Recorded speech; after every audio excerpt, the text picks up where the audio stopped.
Minha filha de 17 anos foi banida do casamento da minha irmã por ser muito jovem. Eu não discuti. Apenas disse que não iríamos. Mas quando o Natal chegou, fiz uma mudança silenciosa e toda a família enlouqueceu. Meu nome é Claire, e sou a mais velha de 3 irmãs. Crescendo, isso significava que eu era a responsável. A ajudante, a babá. Aquela que cuidava das coisas quando nossos pais estavam muito cansados ou distraídos. Nunca me incomodei muito, não no início. Era assim que as coisas eram. Tessa era a filha do meio, a artista. O ímã de atenção. Rachel, a mais nova, era o bebê. Ela se safava de tudo. Eu era quem limpava depois de todos. Quando cresci e me tornei mãe, as coisas mudaram um pouco. Mas não realmente. Adotei minha filha, Maya, quando ela tinha 3 anos. Ela tinha aqueles olhos grandes e sérios, e aquela maneira quieta de observar o mundo. Como se ela ainda não confiasse nele. Lembro da primeira vez em que ela me chamou de mãe. Chorei no carro depois de deixá-la na pré-escola.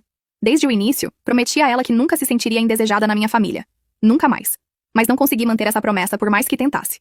Tessa ficou noiva na primavera passada. Grande anúncio, grande anel, grande legenda no Instagram. Eu a parabenizei, é claro. Maya até fez um cartão para ela. Recortou pequenos sinos de casamento e colou com muito glitter. Tessa disse que era doce, depois deixou no banco de trás do carro. Encontrei lá 2 semanas depois, meio amassado sob um copo do Starbucks. Ainda assim, Maya estava animada com o casamento. Ela começou a olhar vestidos online e perguntando se deveria usar o cabelo preso ou solto. Eu podia ver que ela estava nervosa, mas esperançosa. Ela queria ser incluída. Então o convite chegou pelo correio. Era um daqueles chiques, papel grosso, borda dourada. O tipo que provavelmente custava mais que minha conta mensal de água. Abri no balcão da cozinha enquanto Maya fazia o dever de casa na mesa. As coisas de sempre. Local, código de vestimenta, RSVP, link. E então eu vi. Apenas adultos, 18+. Estritamente aplicado. Sem exceções. Li 2 vezes pensando que talvez tivesse perdido alguma coisa. Mas não. Maya viu meu rosto. Antes que eu pudesse dizer qualquer coisa, ela olhou para cima do caderno e perguntou. Ela não me quer lá. Eu disse. É um casamento para maiores de 18. Ela ficou quieta por um segundo, depois disse. É porque sou adotada? Essa frase quebrou algo em mim. Ela disse tão calmamente, como se fosse apenas um fato que ela tinha chegado a aceitar. Eu disse. Não, claro que não. Mas eu sabia o que ela queria dizer. Não era a primeira vez que algo assim acontecia. Não exatamente isso, mas outros momentos. Menores. Comentários escorregadios. Minha mãe uma vez apresentou Maya como a menina da Claire. Nunca como nossa neta. Tessa a chamava de sua filha. Como se estivesse falando da filha de um vizinho. Houve momentos em feriados familiares quando Maya se oferecia para ajudar na cozinha e ninguém sequer respondia. Tentei acreditar que era não intencional, que eles não queriam dizer nada com isso. Mas desta vez estava claro. Não lutei, não gritei. Apenas fui online e cliquei em não vamos comparecer. Sem explicação. Apenas não. Pensei que seria o fim. No dia seguinte, Tessa me mandou mensagem. Ei, acabei de ver sua resposta. Está tudo bem? Depois um follow-up. Se isso é sobre a coisa da idade, espero que você entenda que estamos sendo super consistentes com todos. Nada pessoal, certo? Nada pessoal. Exceto que Maya é sua sobrinha e tem 17 anos, não 7. Não respondi. Então Rachel me mandou mensagem. Tessa disse que você não vai vir. Por quê? O que está acontecendo? Então minha mãe ligou. Ela nunca me liga só para conversar. Então atendi, já me preparando. Claire, ela disse. Ouvi que você não vai ao casamento. É realmente sobre o limite de idade? Eu disse. Maya não está convidada. Não vou sem ela. Ela tem quase 18 anos. Minha mãe disse. Não é como se ela fosse uma criança pequena. Ela é da família. Houve uma pausa. Não puna sua irmã por isso. É só uma noite. Não discuti. Apenas disse. Não vamos. E desliguei. Deveria ter sido isso. Mas então vieram as mensagens do grupo, a culpa, os pequenos comentários que nem eram sutis. Rachel. Não acredito que você esteja fazendo tanto drama por uma regra. Você sempre tem que causar problemas. Maya não é a única que não está vindo. Isso não é sobre ela. Você está fazendo ser sobre ela. Minha mãe enviou uma longa mensagem sobre união familiar e perdão. Sobre como todos fizemos sacrifícios. Sobre como é difícil estar no meio. Não respondi. Maya deletou as fotos do vestido do telefone. Ela parou de falar sobre o casamento. Ela não chorou. Mas acho que isso foi o que mais me machucou. Como ela não estava surpresa. Ela já havia aprendido o que passei muito tempo tentando ignorar. Então, quando o Natal chegou e ninguém havia se desculpado ou mesmo mencionado isso, tomei uma decisão silenciosa. Não os convidei. Sem grande anúncio, sem explosão. Apenas silêncio. E isso foi o que realmente os deixou irritados. Se você me perguntasse 10 anos atrás como eu achava que a maternidade seria, eu teria dito, festas de aniversário, abraços bagunçados, glitter no carpete. Eu não teria dito, tentar proteger uma criança de pessoas que dizem amar vocês duas. Quando Maya entrou na minha vida, ela tinha 3 anos e uma seriedade de partir o coração. Grandes olhos castanhos, cachos suaves, e um olhar quieto que fazia você sentir como se ela estivesse memorizando tudo o que você dizia, caso precisasse sobreviver a você. Ela não se aqueceu rapidamente. Ela não dava risadinhas quando esperado. Ela não correu para meus braços como uma cena de filme. Mas quando ela finalmente pegou minha mão no supermercado sem ser pedido, chorei no estacionamento por 10 minutos. Meu marido Ethan foi quem disse que aquele foi o momento em que ela escolheu você. E eu tenho escolhido ela todos os dias desde então. Mas minha família nunca soube muito bem o que fazer com ela. No início, atribuí a falta de jeito, a adaptação. Ela não tinha meus olhos. Ela ainda não carregava meu sobrenome. Ela não entrava nas conversas em feriados como as outras crianças faziam. Mas era mais do que isso. Era a maneira como minha mãe se referia a ela como a pequena, em vez de Maya. A maneira como Tessa uma vez perguntou: "Você vai contar a ela que é adotada quando for mais velha?" Quando Maya estava bem ali. A maneira como os filhos de Rachel receberam cestas de Páscoa dos nossos pais com nomes personalizados, enquanto Maya recebeu uma genérica com uma etiqueta de Feliz Primavera. Não era explícito. Era mais silencioso que isso, mais suave, mais fácil de desculpar se você quisesse. Mas Maya percebeu. Ela sempre percebia. Tentei ser paciente.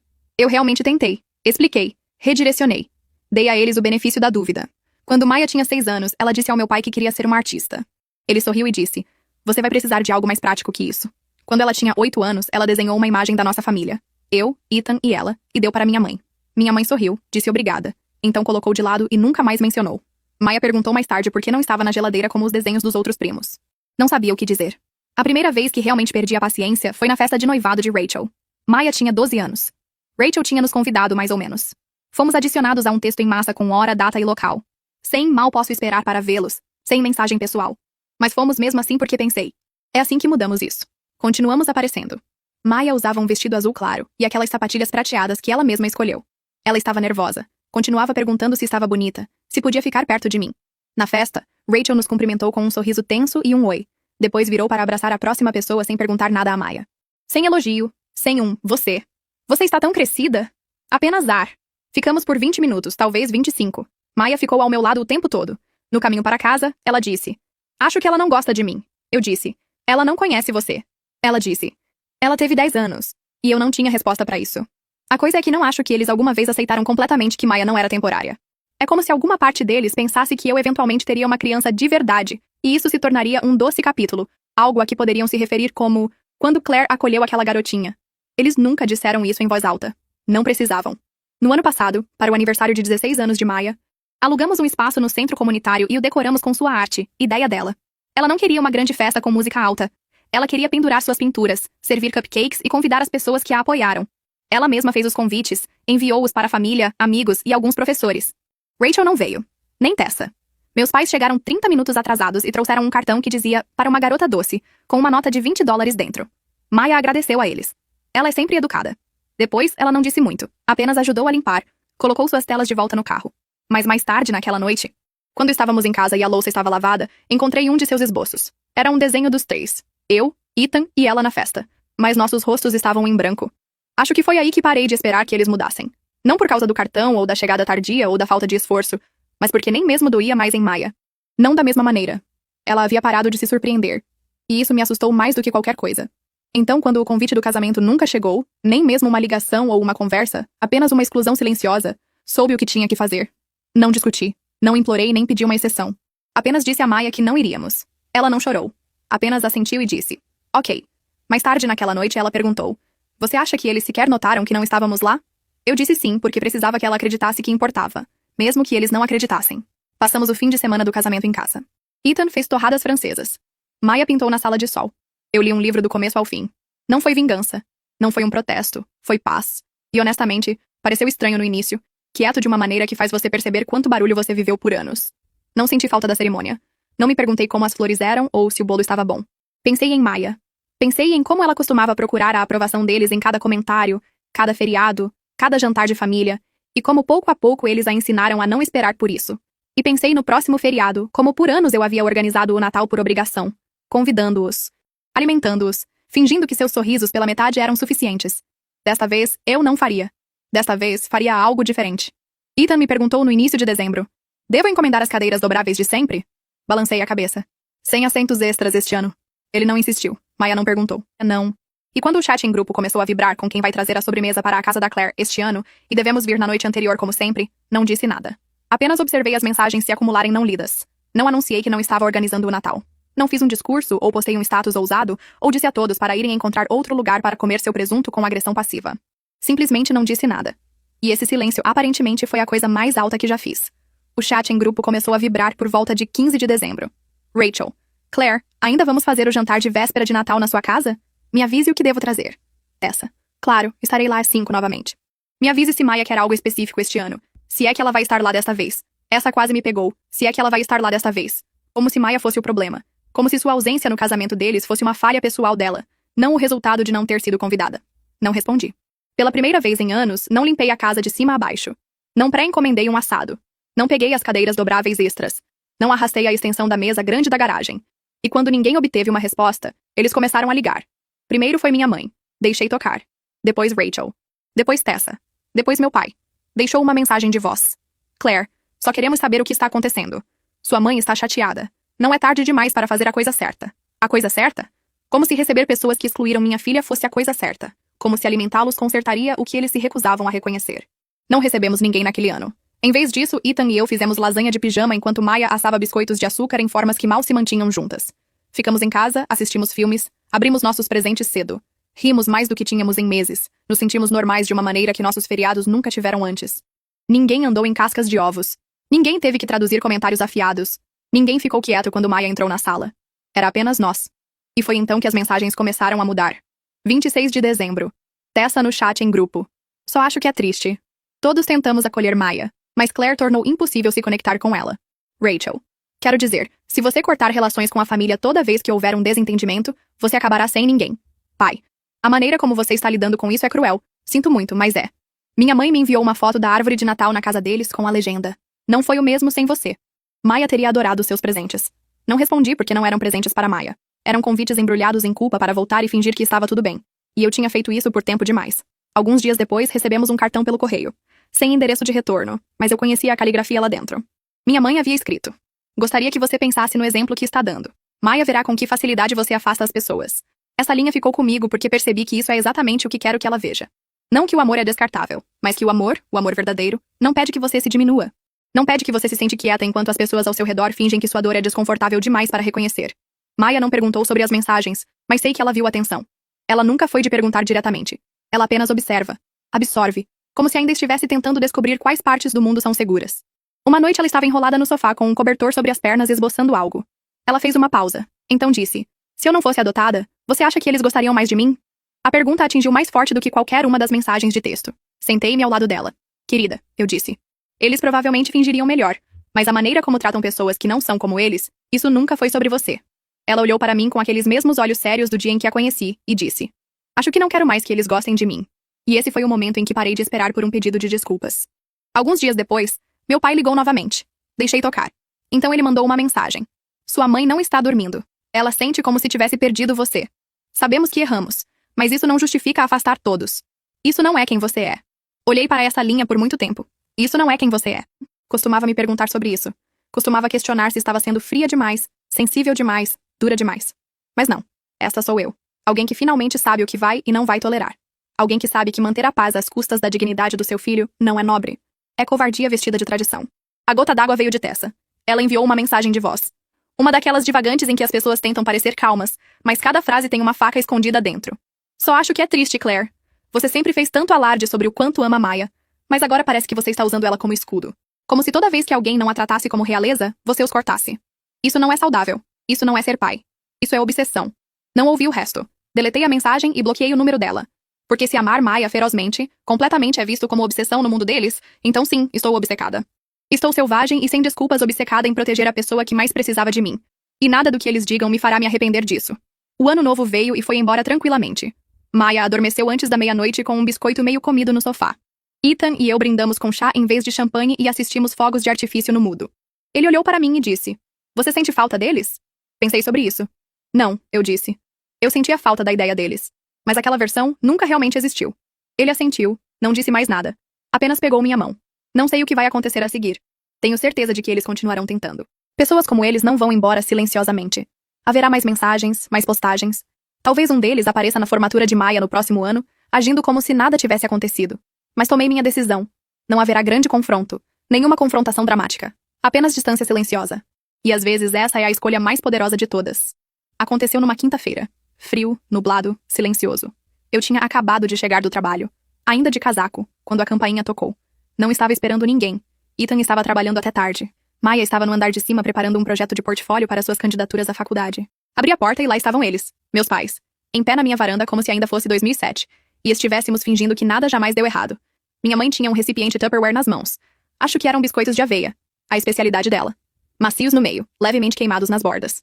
O tipo que ela costumava fazer quando eu era pequena. Claire, ela disse com um pequeno sorriso ofegante. Pensamos em passar por aqui. Não disse nada no início. Apenas olhei fixamente para o recipiente nas mãos dela como se pudesse estar armadilhado. Meu pai se moveu ao lado dela. Podemos entrar? Só por um minuto? Não, eu disse. Houve uma pausa. Surpresa, talvez, mas não longa o suficiente para importar. Minha mãe tentou se recuperar com outro tom caloroso. Só queríamos conversar. As coisas esquentaram. Mas ainda somos sua família. Ela ofereceu os biscoitos como um tratado de paz. Não os peguei. Foi então que o sorriso começou a vacilar. Você não precisa ser assim, ela disse, sua voz apertando. Sabemos que tem sido difícil criar uma adolescente, afastar todos os outros. Meu pai acrescentou. Tentamos ser pacientes. Demos espaço a você. Mas isto? Você vai perder sua família verdadeira por uma garota que vai embora em alguns meses. Meu estômago se apertou. Ela tem 17 anos, minha mãe disse suavemente. Ela vai para a faculdade em breve. E então o quê? Você estará sozinha.